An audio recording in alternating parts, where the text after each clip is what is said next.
Hi guys, this is JP Veneracion and welcome to my vlog. And today, audio vlog naman ang ginagawa ko.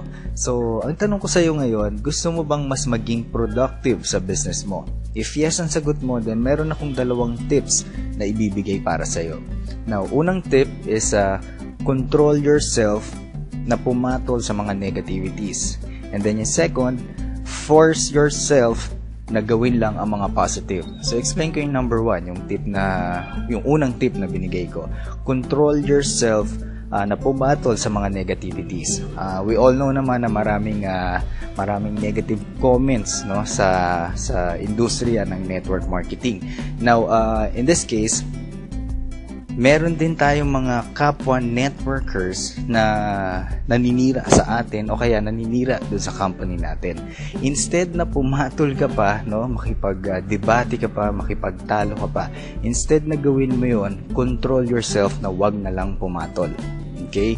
I-control mo yung sarili mo na wag nang tawag nito, yung tipong patunayan na mali sila at tama ka, dahil hindi mangyayari yun. Kahit anong sabihin mo, kahit anong explanation ang gawin mo, hindi yan maniniwala sa'yo. May butas at may pangit pa rin yan na ibabato sa'yo. Okay, so mauubos lang ang oras mo kakadebate, kaka-explain, at mauubos yung oras mo sa makipagtalo sa taong negative ang pananaw sa buhay, no? So mas worse yung kasi networker pa siya na naninira ng ibang company or ibang networkers sa ibang company. So again, wag mo nang patulan, wag mo nang patunayan na mali sila at ikaw tama.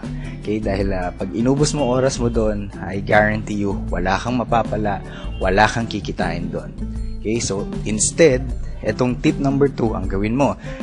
I-force mo yung sarili mo na mga positive lang ang gagawin.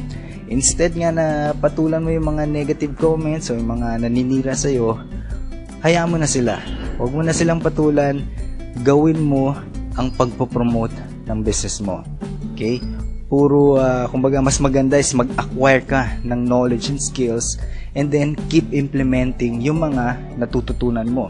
Then keep on marketing, keep on promoting your business. May magsabi man ng negative or may mag-comment man ng negative sa mga ads mo, sa mga posts mo, i-delete mo lang. Huwag ka na makipagtalo, i-delete mo na lang. Okay? So, consistent ang gawin mo sa pagpopromote at pagmamarket ng business mo. In that way, mas magiging productive ka, magugulat ka, mas madadagdagan yung resulta mo sa business mo. Okay? So, napakasimple lang yun.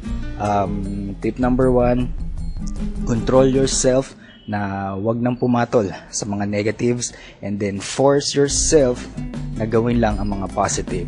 Okay? So, kung may natutunan ka today, please comment below. If ever pinapakinggan mo to outside my blog, punta ka lang sa jpveneracion.com and hanapin mo tong blog post ko na to and mag-comment ka, share your thoughts, share your opinions, no? Kung may additional tips ka pa na gustong ibigay, please ilagay mo dyan. Gusto ko rin matuto, gusto rin naming matuto from you. So go ahead, comment below, join the conversation. Okay guys, so maraming salamat for visiting my blog.